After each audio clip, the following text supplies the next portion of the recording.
유난히도 춥고 매서웠던 그해 겨울, 도시의 화려한 불빛 아래 가장 낮은 곳, 햇빛조차 들어오기 힘겨워하는 눅눅한 반지하 단칸방에는 칠순의 옥분 할머니와 10살 배기 손자 민우가 살고 있었습니다. 방 안이라고는 하지만 입김이 나올 정도로 찬 공기가 맴돌았습니다. 옥분 할머니는 얇은 이불 속에서 자고 있는 손자의 얼굴을 거친 손바닥으로 가만히 쓸어보았습니다. 갈라지고 터져서 마치 나무 껍질처럼 변해버린 할머니의 손. 그 손에 닿은 아이의 볼은 너무나도 보드랍고 따뜻했습니다. 미안하다. 우리 강아지. 할미가 무능해서. 할머니는 잠든 아이의 머리맡에서 습관처럼 속삭였습니다. 아들 내외가 빚더미만 남기고 세상을 떠난 지 벌써 5년이 되었습니다. 남겨진 것이라곤 이 좁은 방 한 칸과 빛 독촉장, 그리고 눈에 넣어도 아프지 않을 손자 민우뿐이었습니다. 옥분 할머니의 하루는 새벽 4시에 시작됩니다. 남들이 곤히 잠든 시간, 할머니는 자신의 몸집보다 훨씬 큰 리어카를 끌고 거리로 나섭니다. 동네 골목골목을 누비며 남들이 버린 박스와 빈 병을 줍는 일. 그것이 두 식구의 유일한 생계수단이었습니다. 허리가 끊어질 듯 아프고 관절 마디마디가 비명을 질렀지만 할머니는 쉴 수가 없었습니다. 박스 1kg에 100원 남짓. 하루 종일 꼬박 주어야 민우가 좋아하는 과자 한 봉지, 아니 따뜻한 밥 한 끼를 겨우 먹일 수 있었으니까요. 민우는 또래 아이들과 달랐습니다.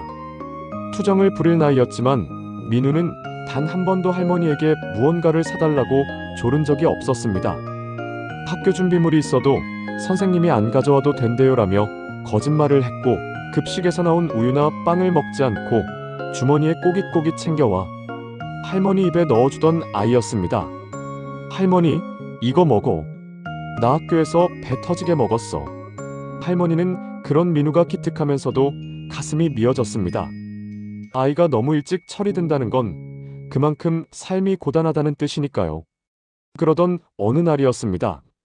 할머니가 폐지를 정리하고 있는데 저 멀리서 학교를 마치고 돌아오는 민우가 보였습니다. 그런데 민우의 걸음걸이가 이상했습니다. 절뚝절뚝. 할머니는 급히 다가가 민우를 붙잡았습니다. 민우야, 왜 그러냐? 어디 다쳤어? 아니야, 할머니. 그냥 발이 좀 삐끗했어. 민우는 황급히 발을 뒤로 감췄습니다. 하지만 할머니의 눈을 피할 수는 없었죠. 할머니가 억지로 민우의 발을 들어 올렸을 때 할머니의 심장은 쿵 하고 내려앉았습니다. 민우의 운동화 밑창이 다 닳아서 구멍이 뻥 뚫려 있었던 겁니다. 심지어 양말까지 구멍이 나 있어 아이의 발가락이 시멘트 바닥에 쓸려 벌겋게 까져 있었습니다.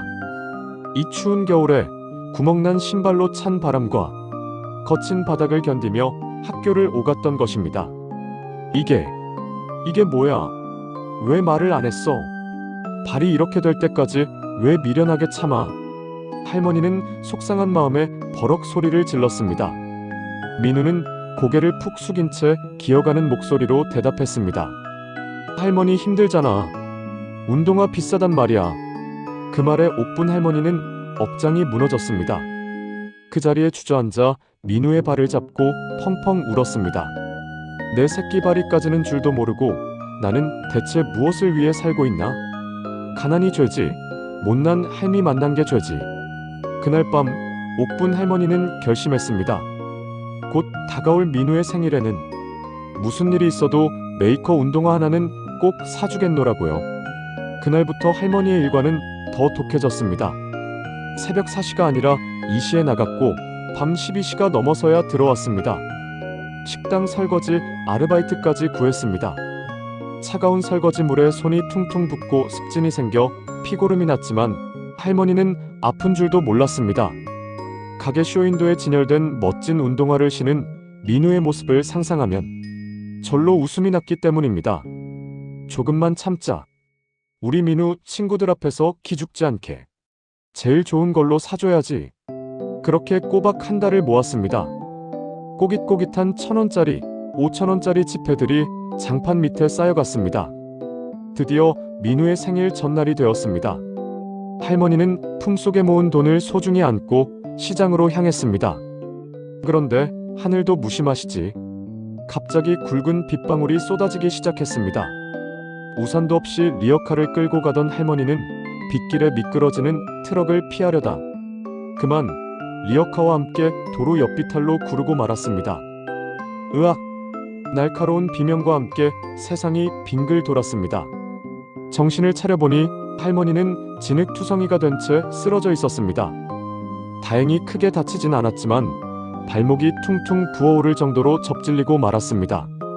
하지만 할머니가 비명을 지른 건 아픔 때문이 아니었습니다. 품속에 넣어두었던 비닐봉지에 싼 돈 뭉치가 보이지 않았기 때문입니다.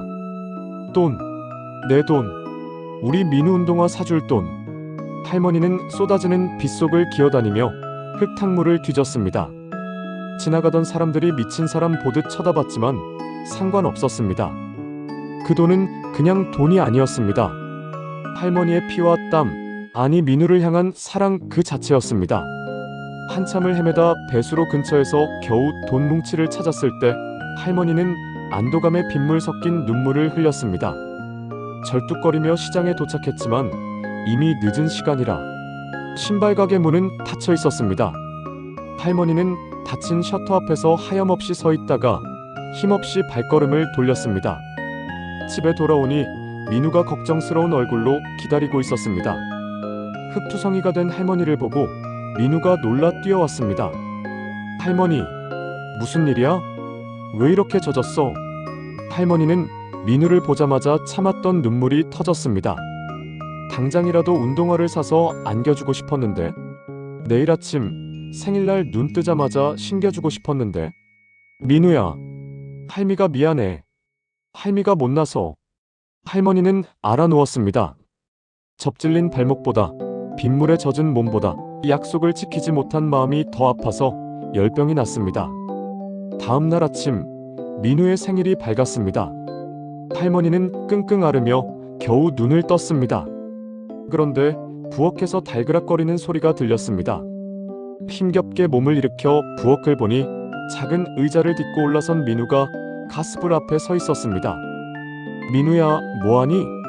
할머니의 목소리에 민우가 환하게 웃으며 돌아봤습니다. 할머니, 깼어? 내가 미역국 끓였어. 서툰 솜씨로 끓인 인스턴트 미역국. 그리고 밥상 위에는 편의점에서 사온 듯한 작은 조각 케이크 하나와 삐뚤빼뚤한 글씨가 쓰인 편지가 놓여 있었습니다. 할머니, 어제 많이 아팠지? 내가 할머니 생일상은 못 차려줘도 내 생일상은 내가 차려서 할머니 대접해드리고 싶었어. 민우는 할머니의 퉁퉁 부은 손을 잡고 자기 볼에 비볐습니다. 할머니, 나 운동화 필요 없어. 어제 할머니 들어올 때 다친 거 보고 내가 얼마나 놀랐는지 알아? 신발은 구멍 나면 꿰매 신으면 되지만 할머니는 하나뿐이잖아. 할머니 아프면 나 진짜 못 살아. 그리고 민우는 방구석에서 무언가를 꺼내왔습니다. 그것은 시장표 털신이었습니다. 내가 폐지 줍는 거 돕고 옆집 아줌마 심부름해서 모은 돈이야. 할머니 발 시리지 말라고 사왔어. 내 운동화보다 할머니 털신이 더 급해. 할머니는 말을 잇지 못했습니다. 10살짜리 아이가 자신의 생일날 운동화 대신 할머니의 털신을 사온 것입니다. 할머니는 민우를 와락 끌어안았습니다. 아이고 내 새끼.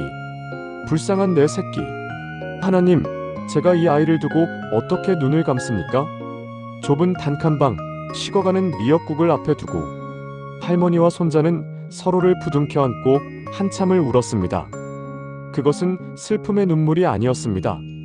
세상 그 무엇과도 바꿀 수 없는 뜨거운 사랑의 확인이었습니다.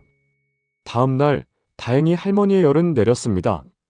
그리고 할머니는 아픈 다리를 이끌고 기어이 시장에 나가 민우의 운동화를 사왔습니다.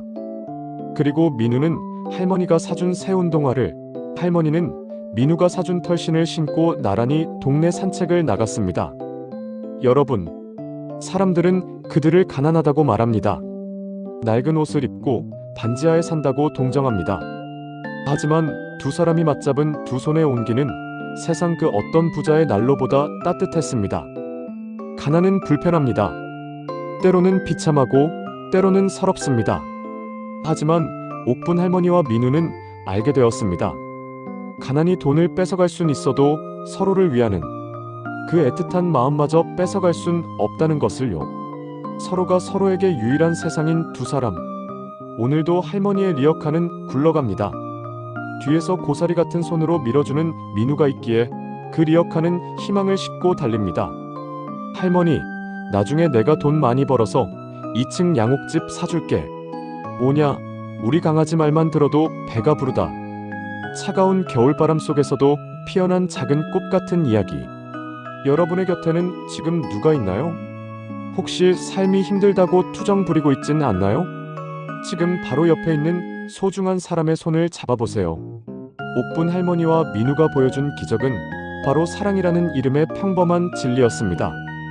세상 모든 할머니와 손자, 그리고 힘든 시기를 보내고 있는 이웃들을 응원합니다.